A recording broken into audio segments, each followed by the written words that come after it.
এখন বাইরে টেম্পারেচার হচ্ছে -10 ডিগ্রি সেলসিয়াসের মতো। স্নোফল হচ্ছে, দেখতে পাচ্ছেন চারিদিকে শুধু সাদা সাদা বরফ।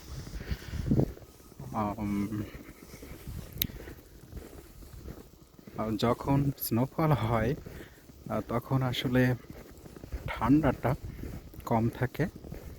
স্নোফল শেষ হলে আস্তে আস্তে ঠান্ডার পরিমাণ বাড়তে থাকে।